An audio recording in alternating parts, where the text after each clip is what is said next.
प्यारी संगत, हरिओम हरिओम हरिओम। मैं दिव्य आत्मा हूँ।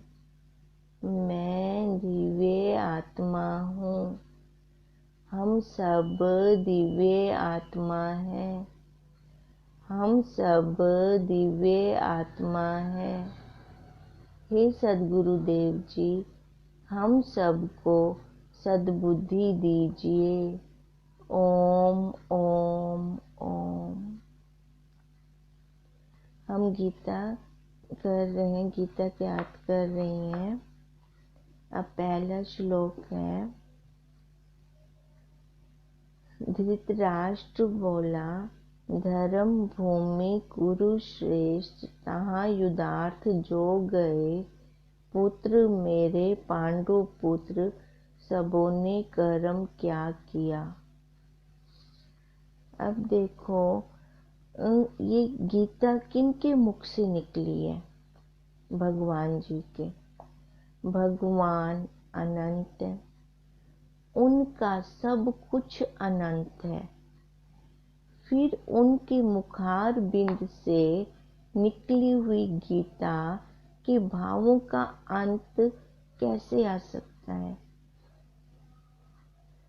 अब इसलिए अलग अलग आचार्यों ने देखो अलग अलग इसकी टीका की हुई है।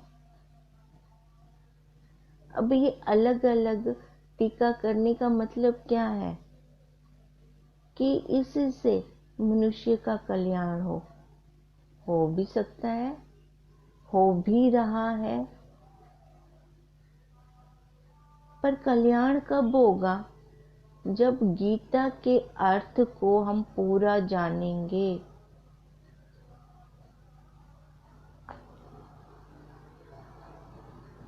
कैसे उसको पूरा जाने?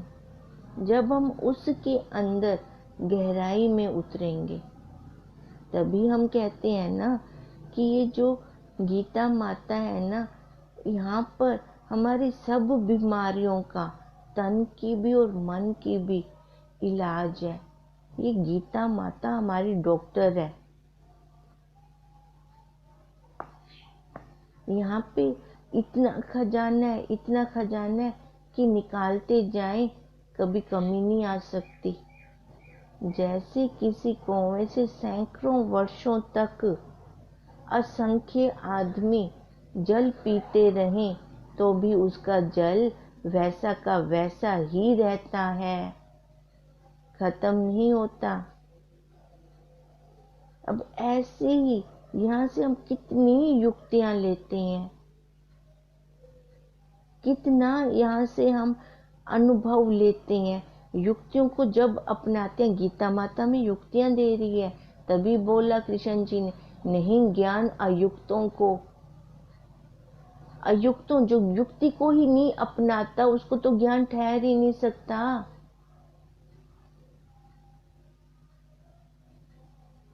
इसलिए ये भावों में नहीं आती। 18 अध्याय जरूर बन गए इसके, पर लिमिट नहीं है।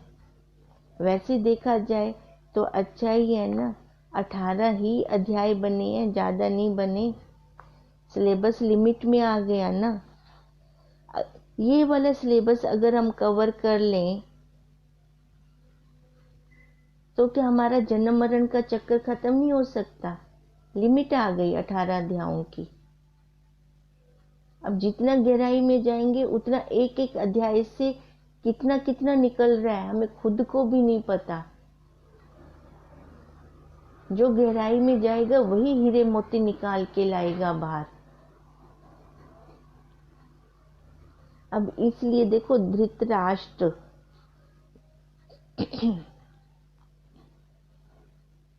धर्म भूमि कुरुक्षेत्र, वहां युद्धार्थ जो गए। अब धृतराष्ट्र ये बोल रहा है, हमें केवल शब्दों से पाठ नहीं करना, बल्कि धीरे धीरे एक एक शब्द को ध्यान देकर पढ़ना है।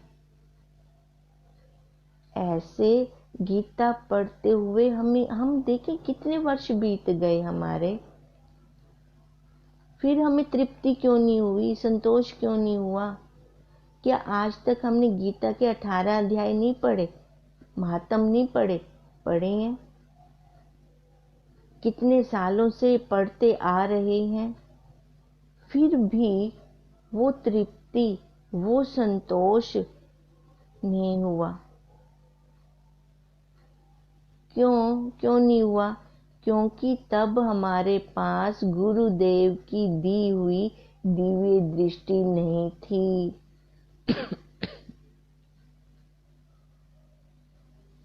हम क्या थे? हम उस टाइम धृतराष्ट्र थे, आंखों वाले अंधे थे। अब जब गुरुदेव ने दिव्य दृष्टि से, ध्यान से एक एक शब्द हमें पढ़ाया और अपने अंदर जब हम वो लेकर गए, उस पर हमने विचार और मनन किया, तभी हमारे दुखों की निवृत्ति हुई। पहले तो नहीं हुई।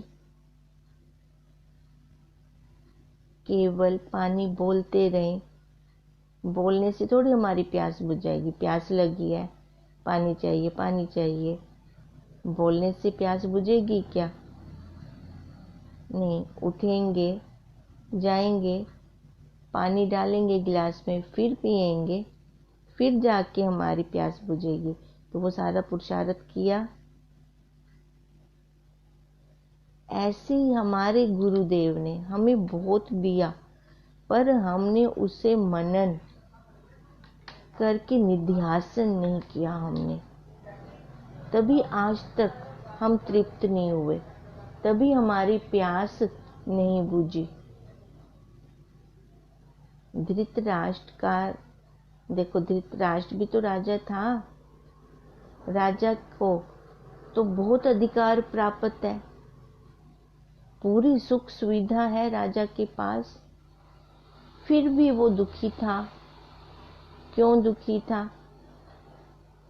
लालसा और राज्य की लालसा के कारण वो इतना दुखी था। अब राजा कैसा होना चाहिए? जो अपनी प्रजा का समान रूप से पालन करे। पर ये राजा कैसा था? अब पांडव भी तो उसकी प्रजा में ही आते थे, जबकि क्लोज थे, फिर भी बुद्धि से धृत था, नीच था। हम देखते ही टीवी में कह देते थे, जब ये महाभारत देखी हमने, क्या कहते थे? बाहर से भी ये अंधा है, अंदर से भी अंधा है। बोलते थे ना सारे ऐसे। अगर वो अंधा है तो हम भी तो उसी प्रकार के हैं, उसी को जो कहते हैं। कभी अपने आप को भी हमने देखा कि नहीं देखा? देखो, ये तो तब दिखाई दिया जब गुरुदेव ने हमें दिखाया, गुरुदेव ने दिव्य दृष्टि दी, तब हमने देखा ये। क्योंकि हम अपने अंतःकरण में देखेंगे कि हमारे अंदर मैं मेरे के कितने संस्कार हैं, कितने संस्कार भरे पड़े हैं। अपनी आंख से नहीं दिखाई देता था, तब तो सामने वाले की तरफ उंगली जाती थी।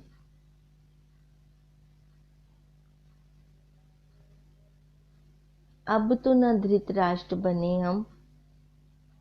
भगवान ने तो हमारे अंदर भी अंतःकरण रूपी एक शीशा लगा दिया है। देखो, समझ तो धृतराष्ट्र को भी आती थी। पुत्र मोह के कारण देखता हुआ भी नहीं दिख रहा था। बाहर से तो वैसे नहीं दिखता था, पर अंदर से आवाज तो आती थी ना। ऐसे ही हम सब के अंदर भी ये अंतःकरण रूपी एक शीशा लगा हुआ है। जब भी कोई गलत क्रिया होती है तो वो पहले एक घंटी बजा देता है, वो पहले अलर्ट कर देता है। अगर हम अपनी वृत्ति को अंदर की ओर मोड़ेंगे तब भी तो साफ साफ देख पाएंगे। जो हमें रोकता है, तो क्या हम उसकी आवाज सुनते हैं कि उसको इग्नोर कर देते हैं? अगर इग्नोर करते हैं तो फिर देखो उसकी आवाज तो आ रही होती है, वहां पे हमें ना ध्यान भी नहीं जाता। फिर जैसे अब सेठ है और नौकर उससे पूछता है, भी सेठ क्या लोगे, चाय की कॉफी? अब पहले वो बोल रहा है कॉफी, फिर दूसरे दिन फिर सुबह सुबह आया, फिर पूछा उसने अपने मालिक से, चाय लाऊं कि कॉफी लाऊं? उसने दूसरे दिन भी कॉफी, तीसरे दिन भी कॉफी, चौथे दिन भी कॉफी। अब पांचवें दिन वो पूछेगा नहीं, नौकर सीधे ही कॉफी लेके आ जाएगा सेठ के पास, क्योंकि उसको पता है ना इसने कॉफी लेनी है। अब ऐसे ही हमारा अंतर्यामी देवता, जब हम कोई गलत क्रिया करते हैं तो वो पहले हमें अलर्ट करता है। अगर हम उसकी नहीं सुनते तो फिर उसने बताना भी बंद कर देना है। फिर उसी रास्ते पे जो ये इतने क्राइम करते हैं, वो कैसे, क्या उनको पहले अंतर्यामी देवता बोलता नहीं होंगे? नहीं, वो तो है, वो आवाज तो आती है अंदर से, सुना अनसुना कर देते हैं। फिर वो दूसरी वृत्ति, इतनी नौकर वाली वृत्ति हावी हो जाती है कि वो अपनी मन मर्जी से ही करता है फिर काम। सेठ की नहीं सुनता फिर वो। अब ऐसे गुरुदेव हमें कह रहे हैं कि जो अंतःकरण रूपी शीशा मैंने तेरे अंदर लगाया है, तूने कभी उसको देखा भी? कभी तूने उसको साफ भी किया कि नहीं किया? खाली बाहर तेरे को जो दिख रहा है उसी को ही देख के खुश हो रही है। बाहर जितना है अधूरा है, अध्यास है, जितना रूप है विकार है। इससे आगे चल, इससे आगे चल, क्योंकि अगर बाहरी नेत्र नहीं है तो कोई बात नहीं, परंतु बुद्धि रूपी नेत्र जरूर खुलने चाहिए। अब धृतराष्ट्र के तो बाहरी नेत्र भी नहीं थे, बुद्धि वाले नेत्र भी नहीं थे। हम तो धृतराष्ट्र ना बने। अब धृतराष्ट्र को कोई पसंद करता है क्या? महाभारत में देखो, कोई भी नहीं पसंद करता। अब वही गुरुदेव कह रहे हैं, अपनी बुद्धि वाले नेत्र तू खोल, जो कि गुरुदेव की कृपा से ही खुल सकते हैं।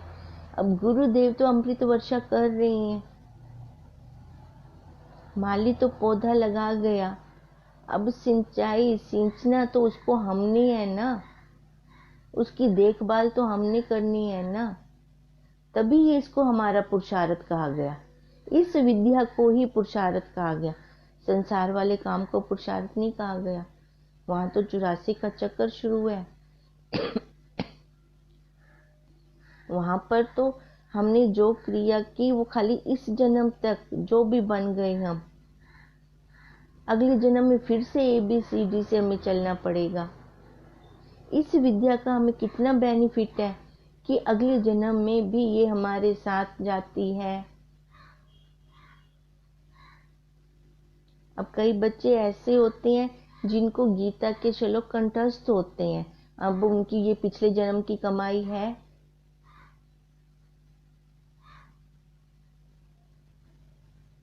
इतना तो हमें भी पता चलता है, तो असली कमाई कर रहे हैं, करें हम।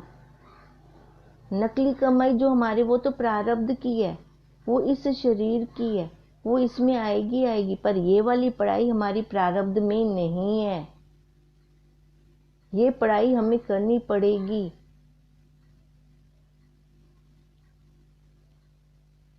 अब इसलिए कह रहे हैं हमारे नेत्र तब खुलेंगे जो गुरुदेव की कृपा होगी। जैसे कहते हैं शिव जी की तीसरी आंख खुलती है तो सब भस्म हो जाता है, ऐसे ही जब ये तीसरी आंख क्या है? ये हमारी गुरुदेव की कृपा।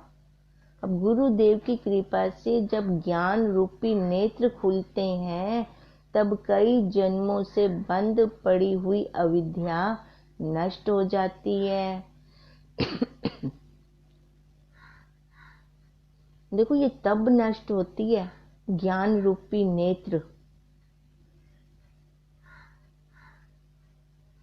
यहाँ धर्म भूमि आया, धर्म भूमि कुरुक्षेत्र को कहा। यहाँ पर राजा कुरु ने तप किया था और कई राजाओं ने यज्ञ आदि भी किए थे। देखो पहले जो संत थे ना, उन्होंने पहले संत मतलब जो ये राजा लोग होते थे, अगर उनको युद्ध वगैरह भी करना होता था तो उसके लिए भी धर्म भूमि की चयन करते थे। करनी तो लड़ाई है, अब लड़ाई करने के लिए भी उनको भूमि कैसी चाहिए, जो धर्म से भरपूर हो, धर्म वाली भूमि हो। अब धर्म वाली भूमि हो तो इसका क्या मतलब है कि वहां से वो संस्कार भी, युद्ध भी करना है तो धर्म से करना है, वो संस्कार हमें मिलेंगे उस भूमि से। उनका ये मतलब होता था, इसलिए ऐसी भूमि का वो चयन करते थे। अब उन्होंने कैसी भूमि का चयन किया, कुरुक्षेत्र, कि वहां पर बहुत तप किया हुआ था।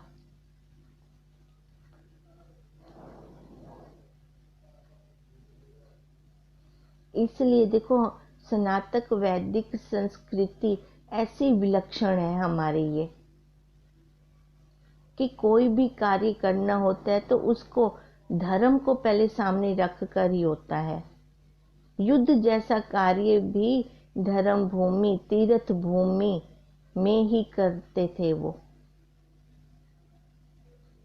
अब ऐसा करने का मतलब क्या है कि जो मरने वाले हों उनका सीधा उद्धार हो, उनका सीधा कल्याण हो। इसलिए कुरुक्षेत्र के साथ धर्म क्षेत्र ये आया है, यही उन्होंने ये साथ में लगाया है, धर्म भूमि।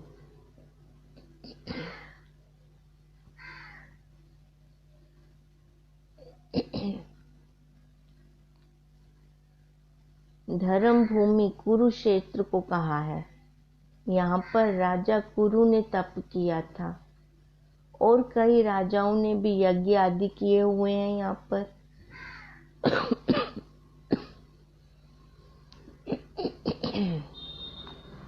ग्रहण, देखो जब ग्रहण लगता है तो कुरुक्षेत्र में जाते हैं। पितरों को जब पिंडदान देने होते हैं तो भी वहां जाते हैं, इसी धर्म भूमि पर जाते हैं। एक तो ये पृथ्वी भूमि है, जितनी अच्छी भूमि होगी उसमें डाला हुआ बीज भी उतना ही अच्छा पनपेगा, मतलब कि फलेगा फूलेगा।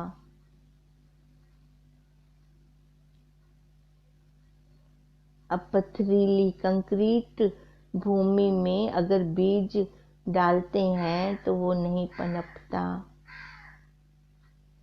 इसी प्रकार ये अंतःकरण हमारा कर्म भूमि है। अब इसमें हम कैसा बीज डालें, जैसे हम देह से करते हैं, ज्ञान इंद्रियों से कर्म करते हैं, कर्म इंद्रियों से करते हैं, वैसा हमें उससे 10 गुना भोग भोगना पड़ता है। जैसा भी हम कर्म कर रहे हैं, कर्म कर रहे हैं तो कर्ता बन के कर रहे हैं ना, तभी उसका भोग भोगना पड़ता है ना हमें।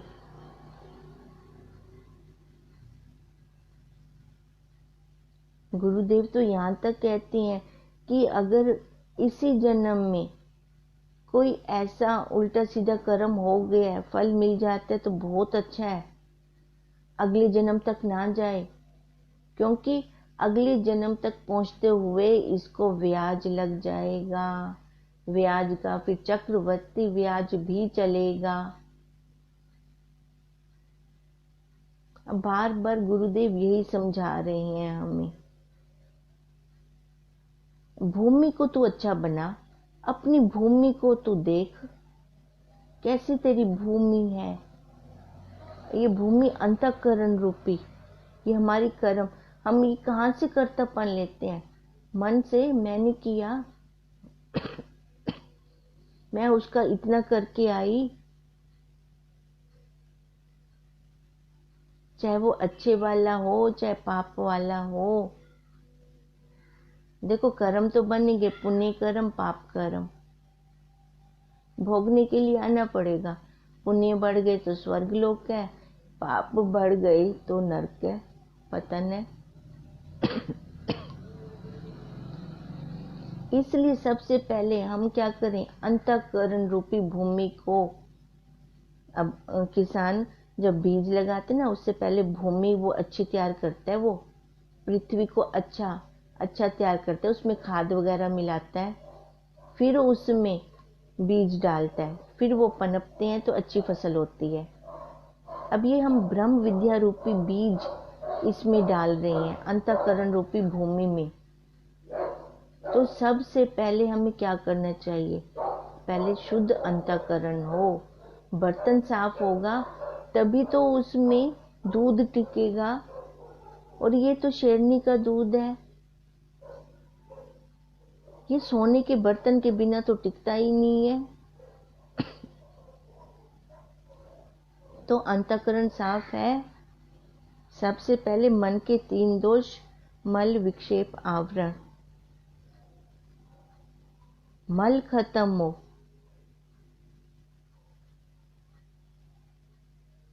मल कैसे खत्म होगा,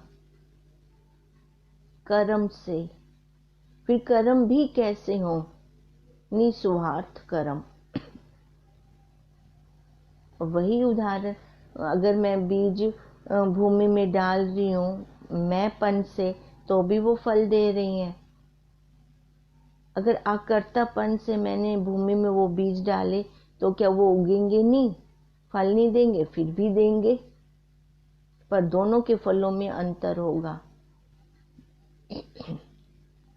यही गुरुदेव हमें बार बार समझा रहे हैं, वही ये ज्ञान हमें दे रही हैं।